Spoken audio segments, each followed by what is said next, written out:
meus queridos e maravilhosos alunos, boa tarde, boa tarde. Tudo bem com vocês? Espero que sim. Aí a turma aí de Paulistana, Picos, São Francisco do Piauí, todos vocês que estão ligados aqui conosco, meu boa tarde. Vamos focar aqui na aula de contabilidade geral. Vamos entender e aprender. E lembrando, este assunto é complemento da aula de ontem, certo? É complemento. Então, se vocês estão perdidos sobre este assunto, se faz necessário vocês darem uma revisada. Revisem, gente, este assunto de uma maneira sucinta, muita leitura, meus amados. Muita leitura. Quero que vocês leiam bastante.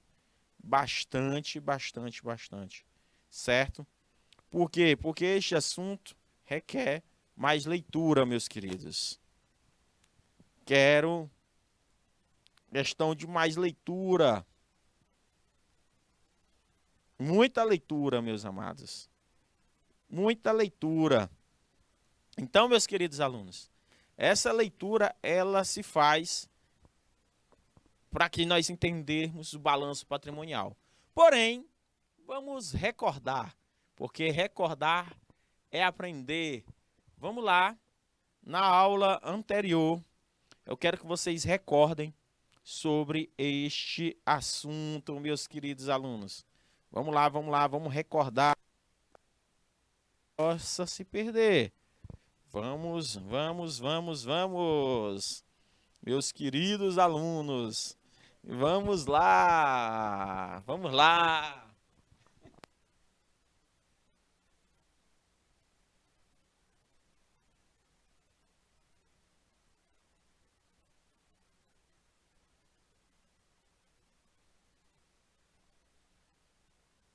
Então, meus queridos alunos, vamos lá. No processo de convergência, as normas internacionais de contabilidade.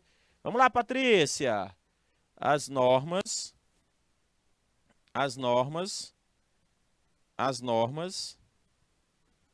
internacionais de contabilidade têm-se a adoção pela primeira vez das normas internacionais no relatório financeiro. O objetivo das normas internacionais número 1 é assegurar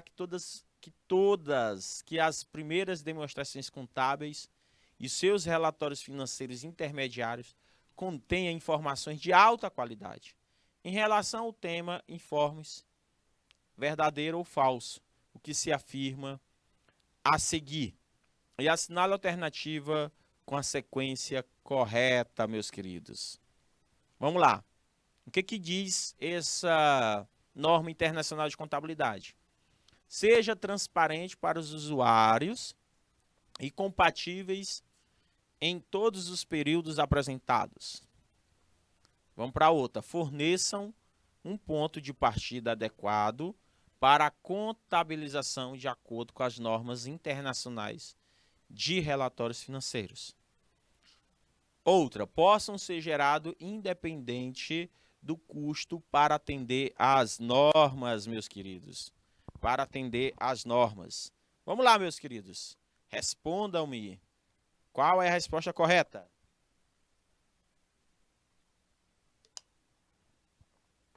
Vamos lá, pessoal aí. Paulistana, Ribeiro, Piauí. Todos vocês. Vamos que vamos. Quero saber de vocês. A resposta correta, qual é, meus amados? Qual é a resposta correta? Com toda certeza, é letra C, gente. Ele diz que sejam transparentes. Todas as normas, elas têm que ser transparentes para os usuários e compatíveis para todos os períodos apresentados.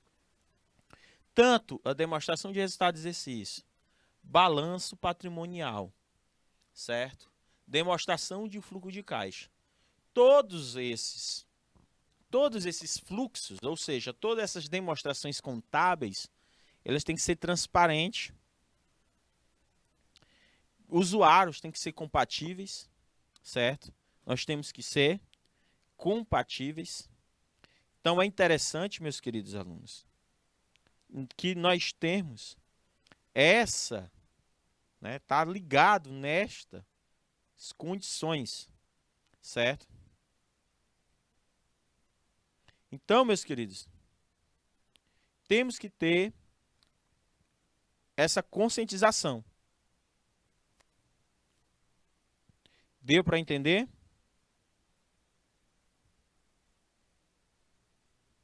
Deu para entender?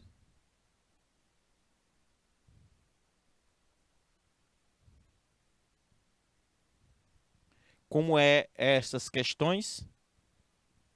Como essas questões? Forneça um ponto de partida adequado para a contabilização de acordo com as normas internacionais de relatórios financeiros. Outra, possam ser gerados independente do custo para atender às normas. Olha só, meus caros alunos, nós temos aí essa aqui, ó, pode ser gerado independente do custo. Não, isso aqui nada com nada, por isso que está errado. Só essas duas de cima. Vamos para a segunda. Do que tange o processo de convergência da contabilidade brasileira, os padrões, certo? Nós já temos um ponto aí, mais de acordo com a contabilidade, certo? Nós vamos aí outros pontos. Olha só, o Pix tinha respondido, eu não tinha prestado atenção. Né? Pix, letra A, tinha colocado aí. Ah, não, gente, aí é da aula anterior, certo? Eu pensei que era de agora. Acabei me confundindo. Vamos lá, vamos lá. No que tange ao processo de convergência da contabilidade brasileira aos padrões internacionais de contabilidade, as normas internacionais serão adotadas sempre que houver conflitos com a legislação vigente. Os eventuais conflitos entre a legislação vigente e o padrão internacional serão claramente divulgados no documento de aprovação ou próprio pronunciamento, quando aplicável, podendo ser utilizado a disposições transitórias quando oportuno. Vamos lá. Outra alternativa. Quando no atendimento dos membros do comitê, certo? Do comitê de pronunciamento contábil, a norma internacional não estiver de acordo com o consenso da prática contábil mais apropriada, certo? Mais apropriada, será feito devido questionamento ao este Instituto de Normas Internacionais, por meio de fóruns, a fim de contribuirmos para o nosso processo de aprimoramento da norma internacional. O Comitê de Pronunciamento Contábil, por meio de seus membros ou de grupos de trabalho especialmente formados, analisará e fará suas sugestões necessárias durante os processos de audiências públicas. Já o Comitê de Pronunciamento Contábil foi criado com o objetivo de buscar a unificação para viabilizar a convergência das normas, para viabilizar as convergências das normas contábeis brasileiras aos padrões internacionais. Dos itens que se referem ao processo de convergência da contabilidade brasileira aos padrões internacionais de contabilidade, assinale a alternativa que representa corretamente a sequência, sabendo que V significa verdadeiro e F significa para falso. Certo, meus queridos? Então vamos lá. Vamos para essa atividade, certo? Vamos para essa atividade responder essa questão de maneira simplória, certo? Simplória. Então, meus queridos alunos, respondam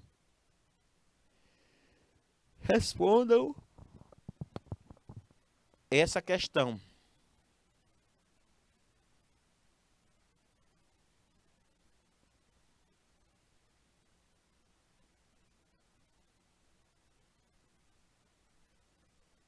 Vamos lá, vamos lá.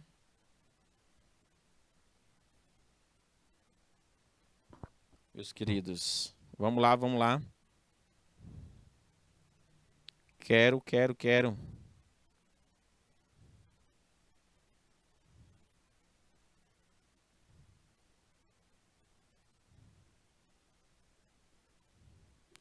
Vamos lá, meus queridos.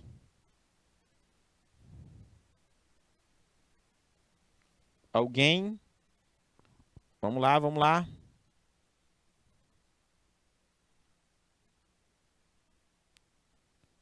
lá, meus queridos.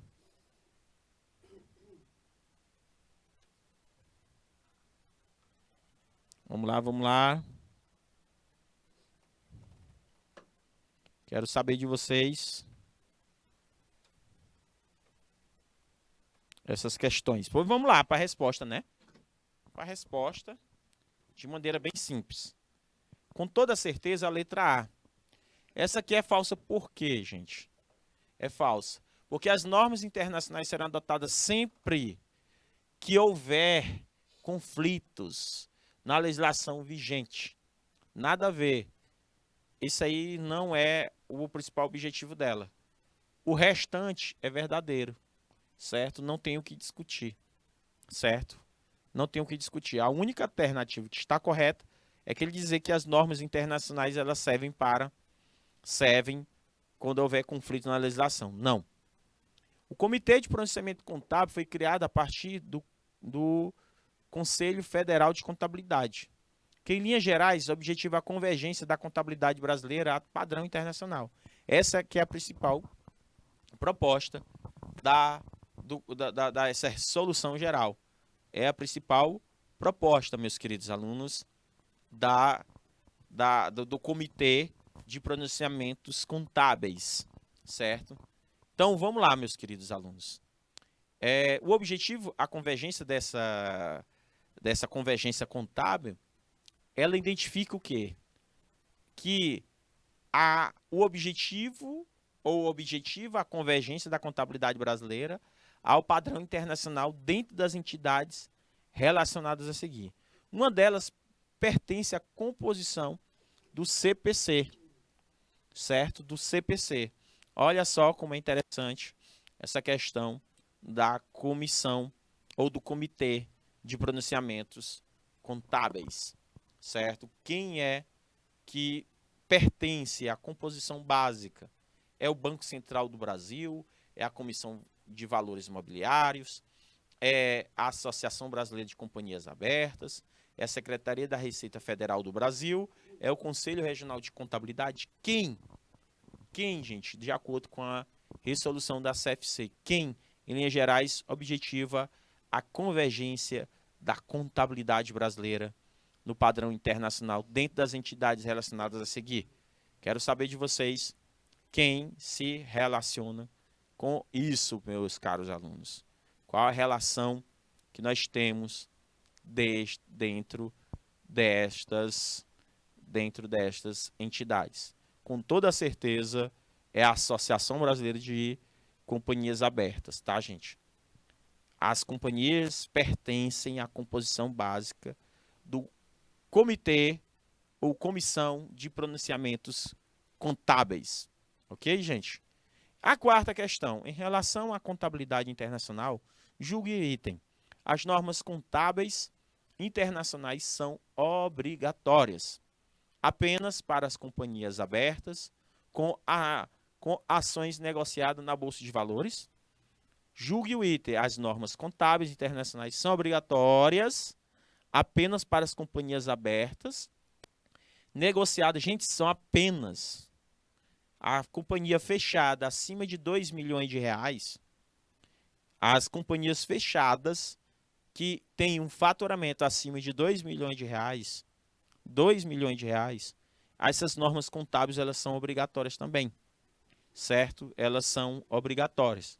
As normas contábeis não é apenas voltado para aquelas empresas que fazem negociação na Bolsa de Valores, mas para empresas também de capital fechado, certo? Onde ela trabalha com cotas, certo? Então, e tem pessoas que têm que ter interesse nessas demonstrações. Então, pessoas do mercado internacional podem ter interesse. Professor, quinta questão. Com base nas normas internacionais de contabilidade, Assinale a alternativa que completa corretamente a lacuna. São norma de contabilidade emitida com o objetivo principal de padronizar as demonstrações contábeis em todo o mundo. Até 2001, era conhecido como International Account Standards, que é o IAS. Ou seja, traduzindo em português, que é mais fácil, isso significa Padrão Internacional de Contabilidade. Esse padrão internacional de contabilidade, ele é de suma importância. Então, as normas internacionais, elas são denominadas de IFRS ou de BR, GAP, CPC, Sistema Geral de Previdência, ou ALAD. Então, veja só, as normas internacionais denominadas IRF são normas de contabilidade emitidas com o principal objetivo de padronizar as demonstrações contábeis em todo o mundo. Com toda certeza, é letra A. Não tem dúvidas nenhuma, que eu falei já que ela substituiu, está substituindo aos poucos o IAS. Ela está substituindo, tá, gente? Substituindo. Está substituindo o IAS aos poucos, certo? Que vocês precisarão entender e compreender nessas questões que eu estou colocando aqui para vocês. Professor, depois que a gente fez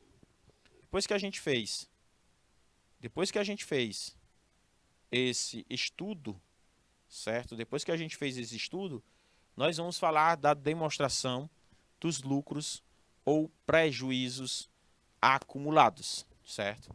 É um assunto de suma importância.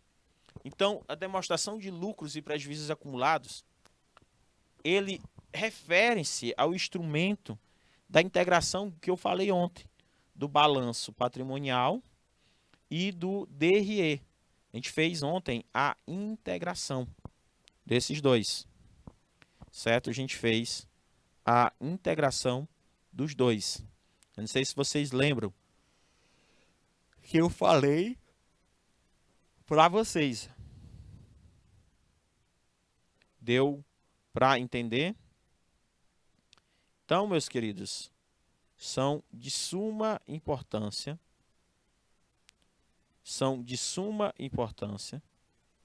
essas questões que eu coloquei para vocês, certo, meus queridos?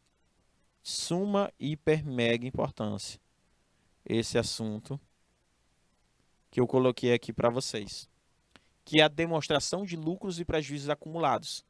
Ontem a gente falou da integração do balanço patrimonial com demonstração de resultado de exercício. E eu falei, agora nós vamos focar na demonstração dos lucros e prejuízos acumulados. Lembrando que também é uma demonstração financeira. É uma demonstração contábil. O que vocês precisam saber na contabilidade geral, Patrícia Santos? Vocês precisarão aprender o que é um balanço patrimonial. Vocês precisarão aprender o que é um balanço, o que é uma demonstração de resultado de exercício.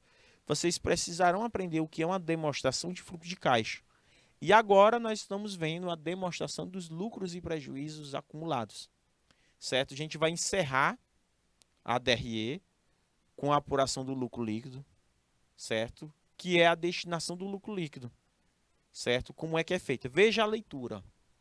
Uma parte do lucro líquido é distribuída para os proprietários da empresa, em forma de dividendos. Um exemplo, quando você investe na Bolsa de Valores, em empresas, tem empresas que pagam todo mês, ou tem empresas que pagam semestralmente, ou anualmente, os dividendos, que é uma parte dos lucros que essa empresa está dando para quem é investidor, certo? Quem é investidor, não sei se vocês já investiram dentro de uma empresa, certo? Quando a gente vai fazer a questão, a gente quando está investindo dentro de uma organização, a primeira coisa que a gente busca, meus queridos, é essas questões, certo? Essas questões a gente está buscando, certo? Essas questões do se a empresa está dando lucro ou prejuízo. E se ela estiver dando lucro, ela está pagando os seus dividendos. Se ela estiver dando prejuízo, ela faz a retenção do lucro para poder, certo, cobrir, evidenciar os lucros ou prejuízos, certo? Antes de iniciar um balanço patrimonial, certo? Então, gente, após a destinação desse lucro, a empresa, certo, ela vai olhar os recursos dos proprietários, a origem desses recursos e como vai aplicar esse recurso dentro do ativo. Lembrando que o ativo, gente, o ativo são bens mais direitos que uma empresa tem. O ativo sempre são os bens e o direito que uma empresa tem, certo? Bens e os direitos que uma empresa tem. Então veja só aqui através do mapa, certo? Através de exemplos, certo? Nós temos aqui o balanço patrimonial e nós temos o DRE. Como eu falei ontem para vocês, a demonstração de resultado de exercício, ela tem a ver com a receita, com os custos e o lucro bruto, que é a despesa, né? O lucro bruto menos a despesa, para que eu possa ter o meu lucro líquido. Nós sabemos disso dentro da demonstração de resultado de exercício. Dentro da demonstração de resultado de exercício, lembra que eu falei para vocês, ele é algo dinâmico. A demonstração de resultado de exercício é dinâmico. O balanço patrimonial é estático. A gente não tem como saber de onde vem o ativo e o passivo. Aqui só vem dizendo os valores. Aqui é R$300 de caixa disponível. Mas eu não sei de onde vem esse caixa. Não sei, certo? Aqui nós temos o circulante, né? O passivo circulante, são as despesas a curto prazo. Então, quando eu olho para o meu DRE e vou olhar para a demonstração de lucros ou prejuízos acumulados, eu tenho um lucro líquido menos o dividendo, ó, que é o lucro retido. Ele só vai trabalhar dessa maneira, ó, a demonstração de lucros ou prejuízos, ele mostra. Professor, e esse lucro retido, ele vai para onde? Ele vai para o capital próprio, ele vai dentro do balanço, ele vai para dentro do balanço patrimonial, especificamente para o patrimônio líquido, que é o chamado capital de lucro líquido. Então, o primeiro passo, Soliana Souza. Para que serve a demonstração de resultado de exercício? Para me saber qual foi o meu lucro. Para que serve o balanço patrimonial? Para me saber como é que está os meus bens, os meus direitos estão maior do que minhas obrigações. É para me saber minha situação econômica. Já o DRE é para me saber minha situação financeira.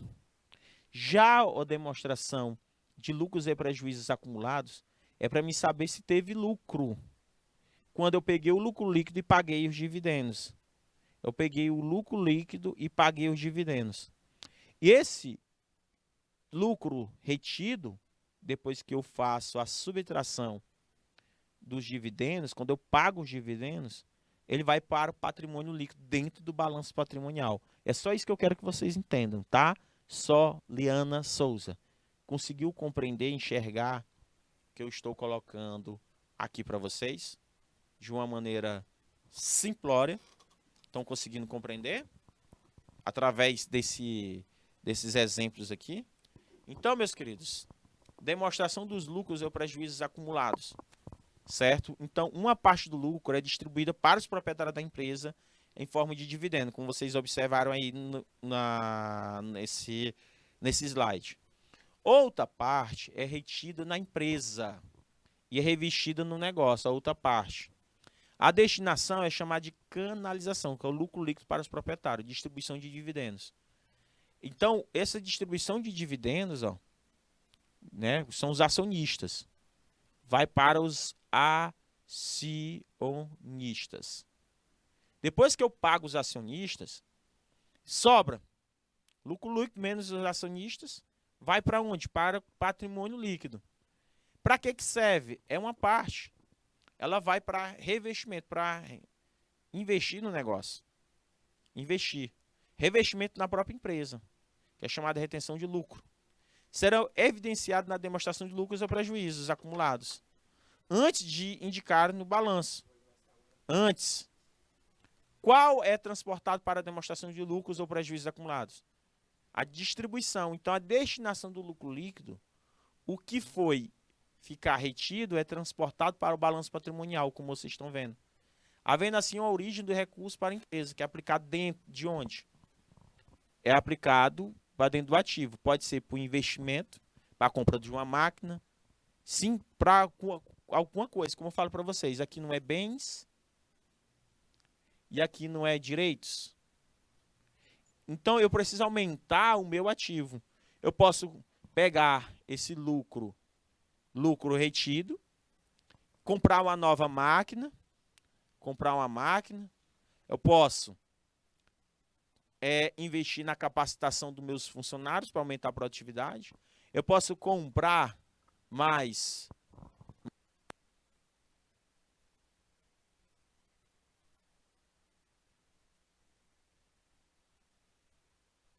queridos alunos, nós temos que ter essa conscientização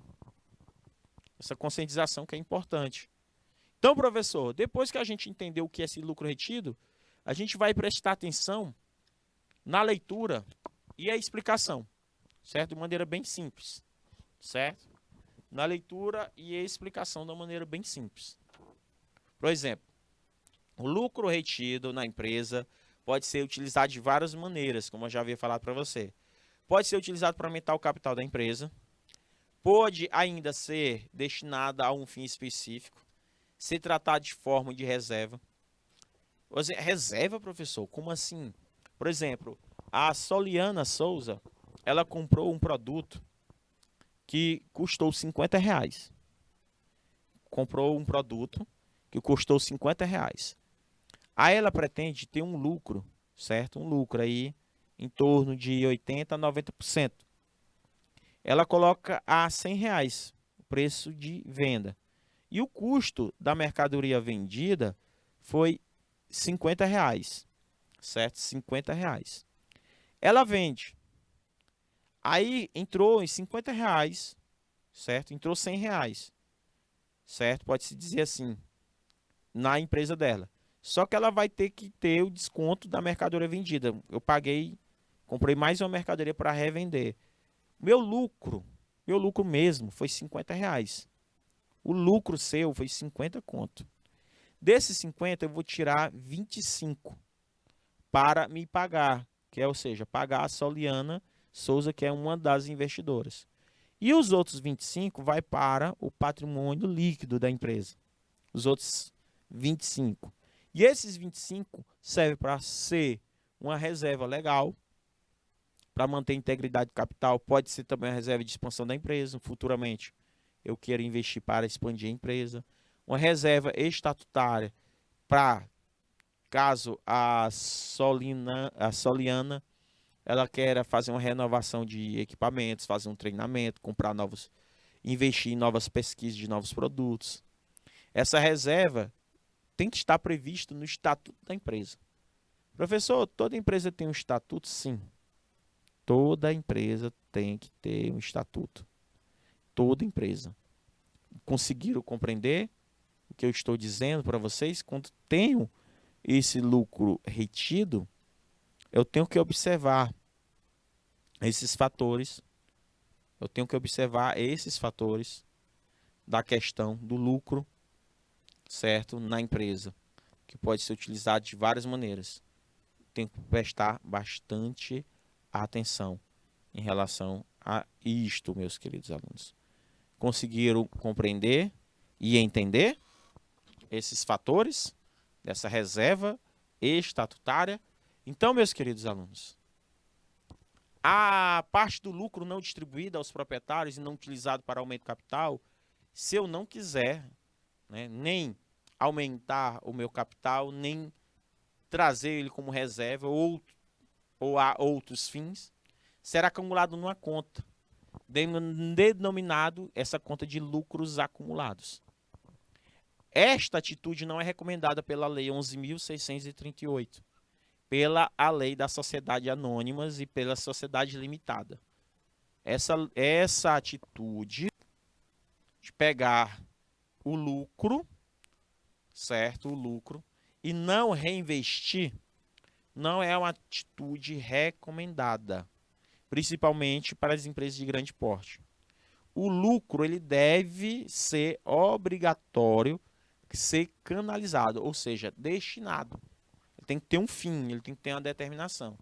Então, os lucros, isso para grandes empresas, tá, gente? Principalmente essas empresas de sociedade anônimas que negociam na bolsa de valores. Já as médias e as pequenas empresas, elas são limitadas, né? Limitadas, empresas limitadas são remanescentes de lucro, sem fim específico, sem destino certo, em suspenso. Ou seja, elas não são obrigadas. Os lucros acumulados, eles são adicionados ao lucro líquido do próximo exercício social, para, em conjunto com aquele, participar de uma nova distribuição, da expressão chamada de demonstração de lucros acumulados. Eu só quero que vocês entendam de onde é que veio, como é que é feito essa demonstração de lucros acumulados. Como é que é feito? Então, vamos lá. De acordo com a Lei 11.638, os lucros acumulados, eles têm que ter uma destinação. É proibido pela lei, principalmente em empresas de grande porte, não fazer a destinação correta desse dinheiro que sobrou.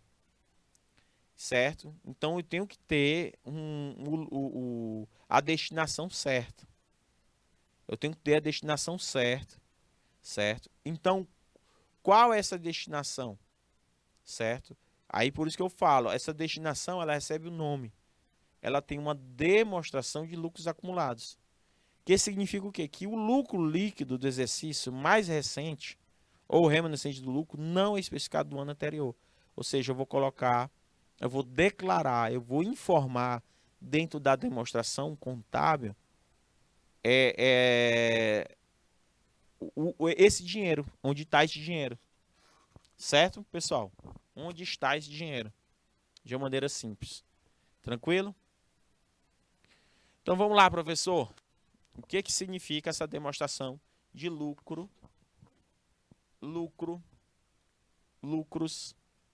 demonstração dos lucros e prejuízos acumulados?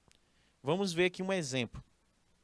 A companhia, uma empresa conhecida como Soliana Souza Toledo S.A., admitindo ser uma pequena empresa, as contas, né? Ou seja, as contas, lucros acumulados no patrimônio líquido, cresceu R$ 1.000 para 3.250. Esse crescimento seria explicado pela demonstração de lucros ou prejuízos acumulados. Por exemplo, saldo de lucros acumulados em 2005 foi R$ 1.000. Mas o lucro líquido do período de 2006 foi 2.250. Qual foi o saldo na demonstração de resultado de exercício no final do ano dessa empresa em 31 de dezembro de 2006? Foi 3.250. Foi 3.250. Então tá aí.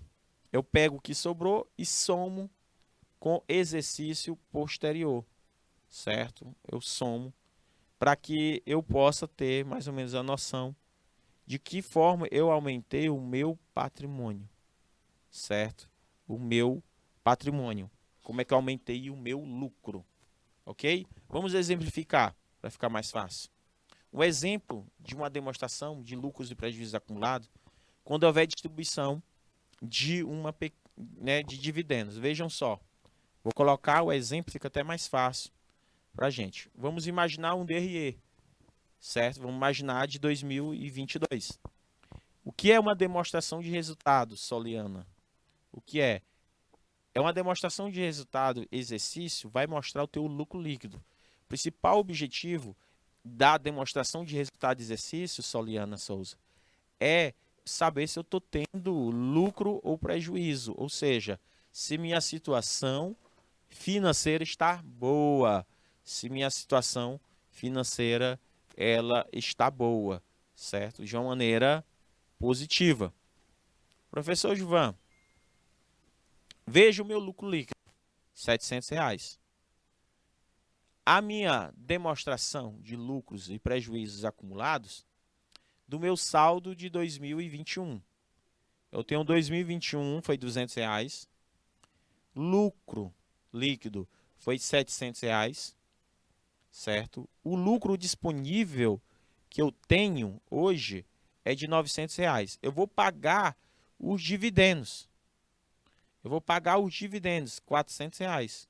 Qual o meu saldo do meu lucro?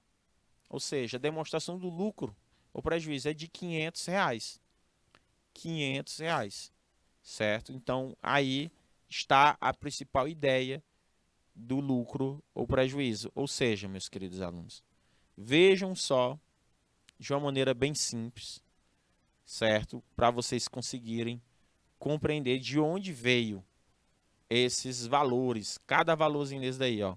De onde vem cada valor. Até apaguei aqui para vocês entenderem melhor.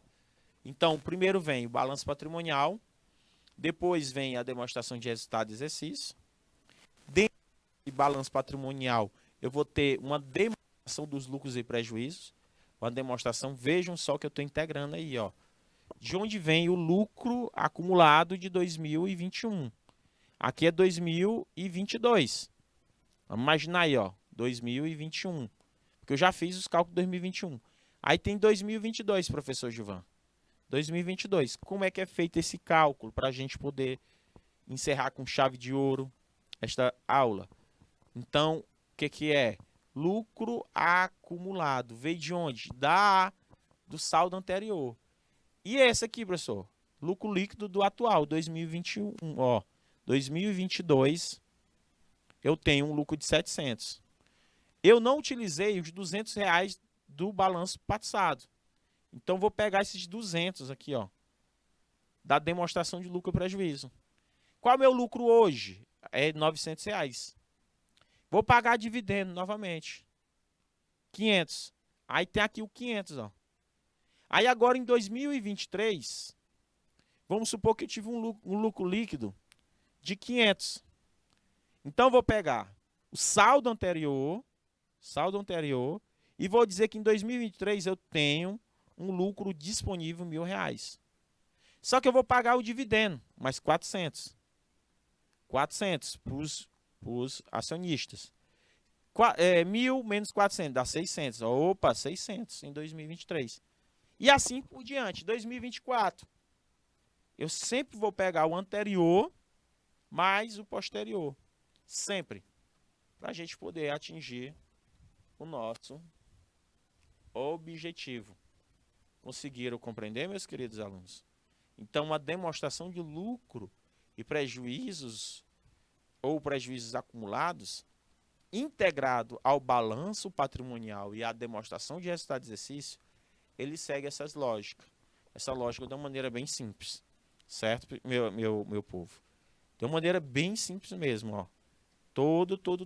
Um exemplo aí, quando há a distribuição, vocês estão vendo?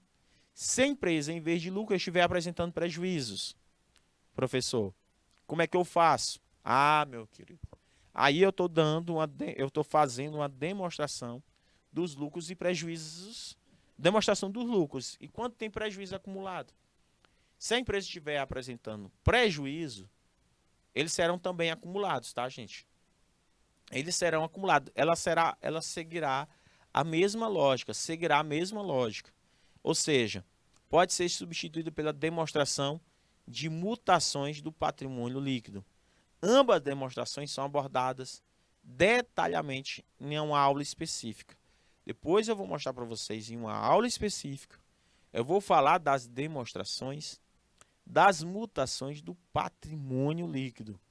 O que eu estou frisando aqui e preocupado com vocês é se vocês estão entendendo o que é um balanço patrimonial, é se vocês estão entendendo o que é uma demonstração de resultado de exercício, é se vocês estão entendendo o que é uma, né, que eu acabei de falar, demonstração de resultado de exercício, que é uma demonstração de fluxo de caixa, e agora nós estamos vendo a demonstração dos lucros ou prejuízos acumulados. É de suma importância nós conseguimos entender o assunto sobre as principais demonstrações. Quais são seus objetivos, quais são as suas diferenças e semelhanças e utilidades, e de que forma utilizar na prática, no dia a dia. Certo, meus queridos? Por isso, digo e repito, se faz necessário vocês praticarem a diferença entre as demonstrações, certo, dos lucros ou prejuízos. Conseguiram compreender, meus amados alunos, de uma maneira simplória, tranquila? Há alguma dúvida? Então vou dar continuidade daqui a pouco para que a gente possa fazer os cálculos, certo? Se a empresa tiver prejuízo. Se a empresa tiver prejuízo. Porque a gente calculou a empresa aí como se tivesse lucro. Mas se ela tiver prejuízo, professor Gilvan Duarte, de que forma nós vamos proceder? Lembrando, vocês como técnicos em administração, vocês precisarão apenas interpretar esse assunto. Viu, Priscila Araújo, Emily Dantas, Alan Barbosa, Patrícia Santos, Soliana Souza, todos vocês aí de São Francisco do Piauí, paulistana e Picos, tá? Quero que vocês entendam esse assunto e caprichem na hora de interpretar. Não sai daí que a gente volta já já com muito mais.